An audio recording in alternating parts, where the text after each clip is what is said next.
Welcome back to the deep dive. I have to be honest with you. When I first saw the notification that the Epstein files were finally being released, my initial reaction was a bit of an eye roll.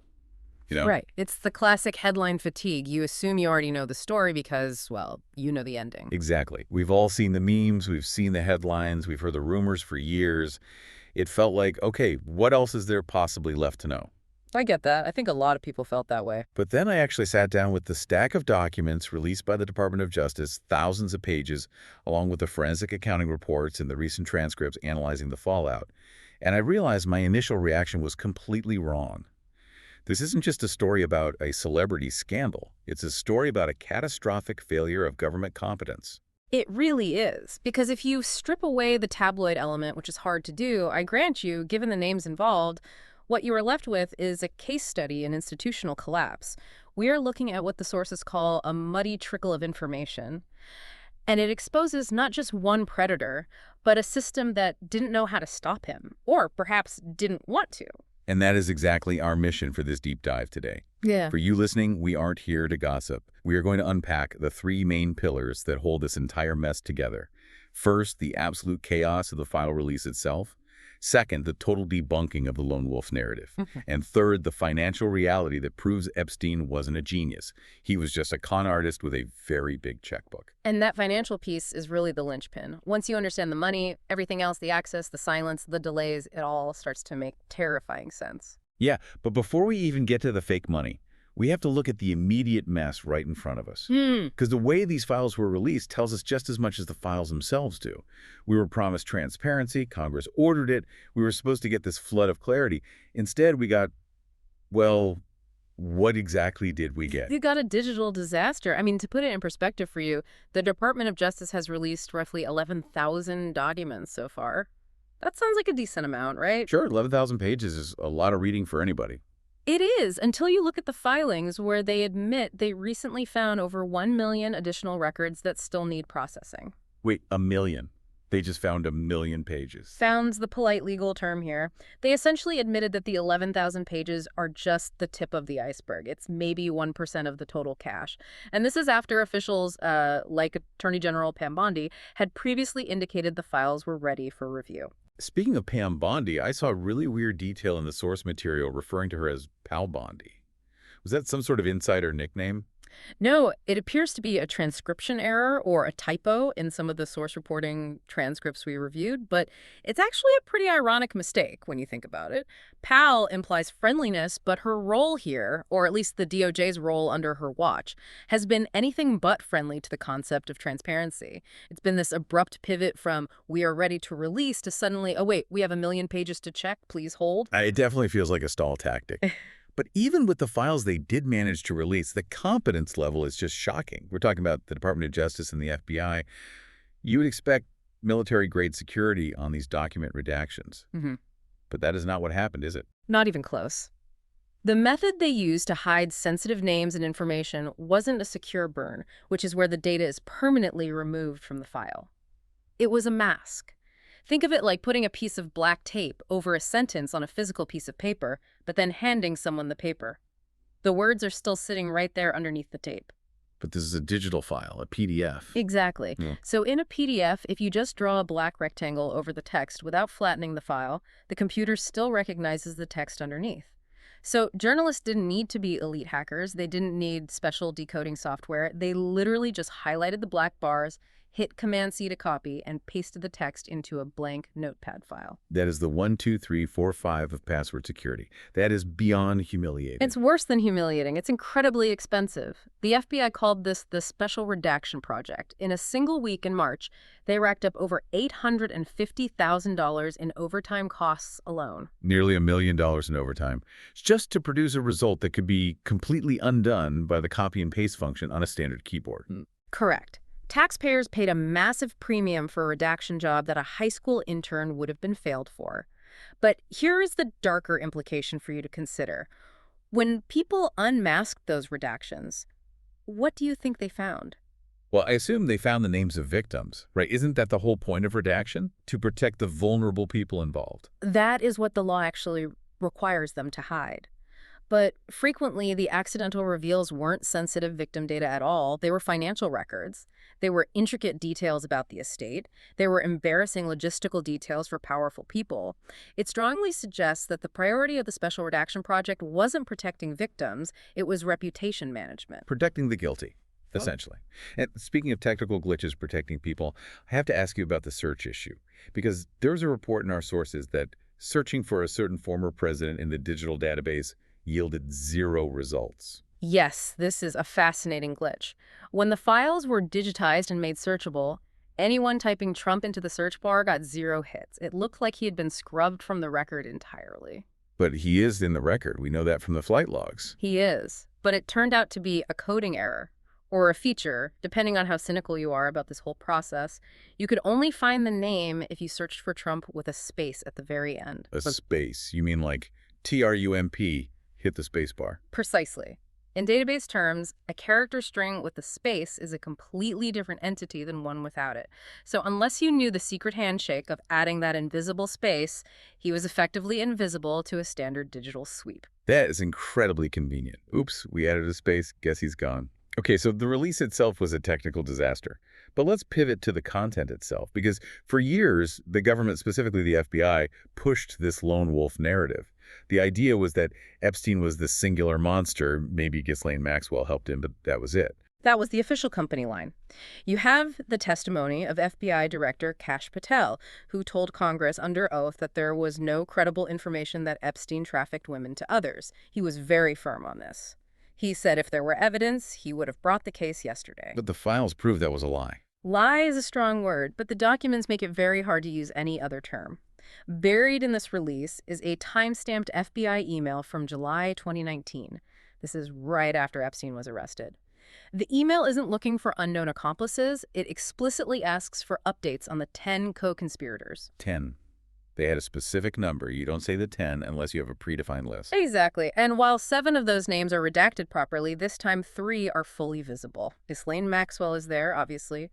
Jean-Luc Brunel, the French modeling agent, is there. And then there's the third name, Leslie Wexner. Leslie Wexner, the billionaire behind Victoria's Secret, the retail giant. That is a massive name to have on an active FBI target list in 2019. It is huge. Wexner has always publicly claimed he was deceived by Epstein and severed ties years earlier. But appearing on a co-conspirator list implies the FBI believed the relationship went much deeper than just bad financial advice. But if you really want to get angry about the lone wolf myth, you have to go back further. We have to talk about 1996. This is the part of the research that honestly made me stop reading for a minute. 1996. That is 23 years before he was finally stopped in 2019. Correct. The files contain a report filed by Maria Farmer in 1996. She went to the authorities. She reported that Epstein had stolen nude photos of her sisters, who were 12 and 16 years old. But the crucial detail in that report, the one that absolutely destroys the Playboy narrative, is that she reported Epstein was selling these pictures. Selling them. That changes everything. If he's selling, he's not just a user. He is a vendor. Precisely. Selling implies a marketplace. It implies buyers. It implies a network. If the FBI had a report in 1996 saying this man is trafficking images of minors to other men, they knew he wasn't a lone wolf. They knew there was a demand side to this equation, and yet he operated for another 2 decades. And that brings up the question that I think everyone asks when they look at this case. How? How do you get reported to the FBI in 1996 and stay completely free until 2019? The answer, usually, is money. It's always money. But here is where the story gets really weird for me. We've been told for years that Epstein was this financial wizard, this math genius who could predict the markets, and that is why billionaires trust him with their fortunes. But the deep dive into the source materials suggests that was all smoke and mirrors. It wasn't just smoke and mirrors, it was a complete fabrication. The source material, which draws on investigations by journalists and forensic accountants, shows that Epstein wasn't a market genius at all. He was a scammer, a classic confidence man. So let's break down the mechanics of this, because I think it's really important to strip away his mystique for the listener. He started at Bear Stearns in the 70s, right? He did. He was hired by Hayes Greenberg in 1976. And get this, he wasn't hired for his credentials.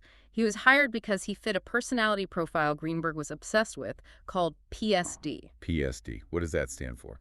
Poor, smart, and a deep desire to get rich. Epstein fit the bill perfectly. But right out of the gate, the lies started. He told everyone he had 2 college degrees. He actually had 0. He barely finished high school. One source noted he treated his resume like a creative writing assignment. And this is Wall Street in the 70s. Nobody checked. It was the Wild West. He was charming, he was dating the chairman's daughter, and he made people money, usually illegally. He eventually got fired from Bear Stearns for breaking federal regulations. He was funneling hot IPO shares to friends and lending money he didn't actually have. Okay, so he watches out of Wall Street. How does a guy who gets fired for fraud become a billionaire? He pivots to Ponzi schemes. He realizes it's easier to steal money than to make it. There's a story in the files about a guy named Martin Stroll. In 1982, Epstein convinced him to invest about $450,000, which was a huge chunk of his net worth, into a sure-thing crude oil deal. And I'm guessing there was no oil involved. There was no deal, the money vanished, Epstein completely ghosted him. And when Stroll finally tracked him down and demanded proof of his investment, Epstein sent him a package. Inside was a single quart of motor oil. Stop it. He sent him a quart of motor oil. It's pure mockery. It's the behavior of someone who knows he cannot be touched. Then you move to Towers Financial. This was a massive scheme led by Stephen Hoffenberg. They were buying failed healthcare debts for pennies on the dollar, inflating their value on paper, and selling bonds backed by that garbage debt to unsuspecting investors. It was a $500 million fraud. And Epstein was involved in that. He was in the boiler room. He helped design the financial product. But when the feds closed in, Epstein had already vanished with a massive payout. Hoffenberg went to jail for 20 years. Epstein walked away scot-free. Then there was the pump and dump scheme with the Penwalt Chemical Company, where he stole capital from his own friends. He always seems to leave someone else holding the bag. But a few scams don't get you a private island and a private jet. You need a whale for that. Enter Leslie Wexner. This is the ultimate transition point. Epstein managed to ingratiate himself with Wexner to such a degree that he gained full power of attorney over Wexner's billions. I still don't get this part. Wexner built a massive retail empire. He's a sharp guy. Why hand the keys to the castle to a guy who mails motor oil to his investors? That is the billion-dollar mystery. The files suggest Epstein isolated Wexner, cut him off from other advisors, and fed his ego. But once he had that power of attorney, Epstein essentially used Wexner's money as his own personal ATM.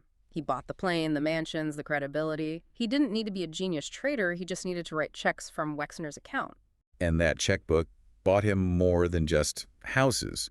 It bought him untouchability. This is what the sources call buying legitimacy, and I want to be really clear with you, the listener, right now, because people like to make this a partisan issue. But we are just impartially reporting what is in these source documents. We aren't taking any political sides or endorsing these viewpoints. Yeah. But the files show this wasn't a Democrat problem or Republican problem. It was a thoroughly bipartisan elite problem. Absolutely. The corruption crossed all party lines. If you look at the left, you have the Clinton connection. Epstein donated to the White House Refurbishment Fund specifically to get a reception invite. Buying his way into the photo op. And it worked. By 1995, Bill Clinton is writing personal get-well-soon notes to Epstein's mother. The files include photos of Clinton in hot tubs, photos with Ghislaine Maxwell. The documents confirm a comfortable, long-standing friendship that the former president has tried very hard to downplay. And on the right, you have Donald Trump. Correct. The flight logs show Trump flew on Epstein's jet more times than previously reported. There's the famous quote calling him a terrific guy. And interestingly, the DOJ included a specific disclaimer on the recent release warning that the files contained untrue and sensationalist claims about Trump. A protective warning they didn't offer for other figures in the documents. But he didn't just buy politicians. He bought the law itself. The story in the sources about Alan Dershowitz it feels like a plot from a legal thriller. It's a masterclass in leverage. Epstein essentially bought a favor from Dershowitz using Wexner's money. Dershowitz had made a bad investment in a hedge fund that was going under. Epstein stepped in and threatened to pull Wexner's massive capital from the fund unless they made Dershowitz whole. So he saves Dershowitz's personal fortune. He saves him.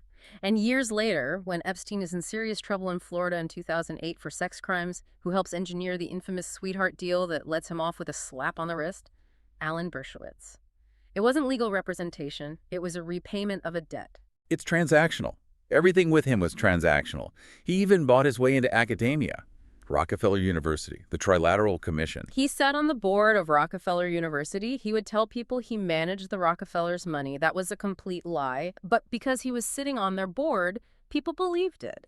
He laundered his reputation through these legitimate institutions. Now, I want to pivot slightly here, because when you dump this much raw data, thousands of emails, handwritten notes, police logs, Yeah. you end up with what the source calls the junk drawer, the stuff that is just bizarre and doesn't quite fit a logical narrative. It's a hall of mirrors, and some of these anomalies are disturbing because they show just how chaotic the investigation really was. The one that stood out to me was the suicide note, or the alleged suicide note. Yes, there was a note found that was purportedly written by Epstein to Larry Nassar, the disgraced USA gymnastics doctor. Why Nassar? Did they even know each other? There is no known link between them whatsoever. The note is rambling, it mentions the U.S. president in really grotesque terms, and it's signed J. Epstein. But here's the catch. The postmark indicates it was mailed from Northern Virginia. And Epstein died in a jail in Manhattan. Exactly. So unless he mailed it from the grave, it's a fake.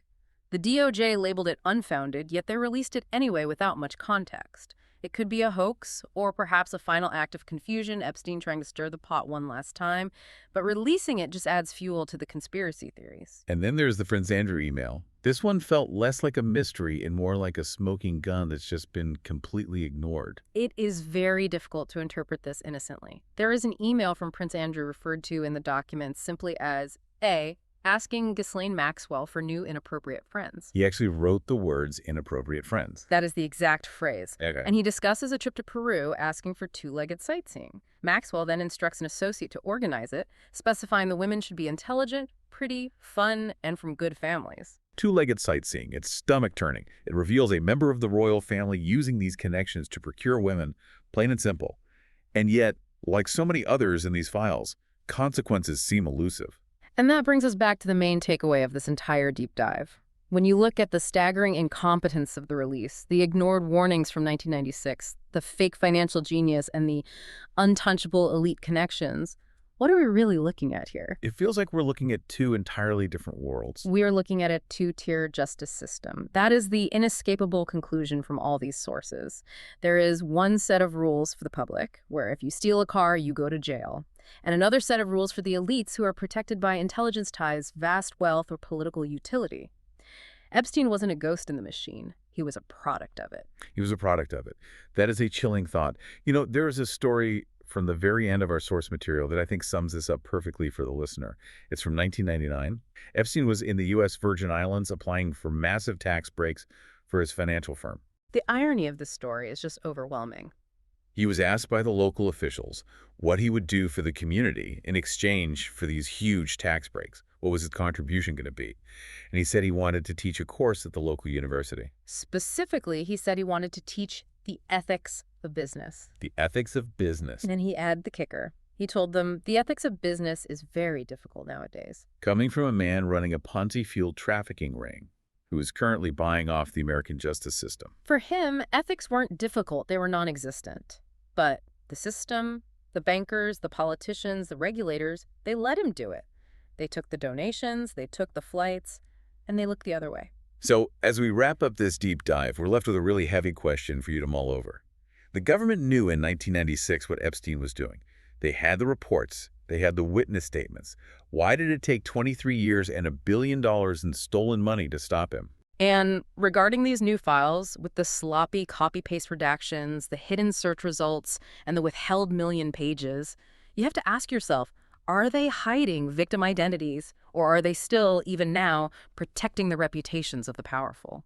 That is the question you really need to sit with. Thanks for joining us on The Deep Dive. We'll see you next time.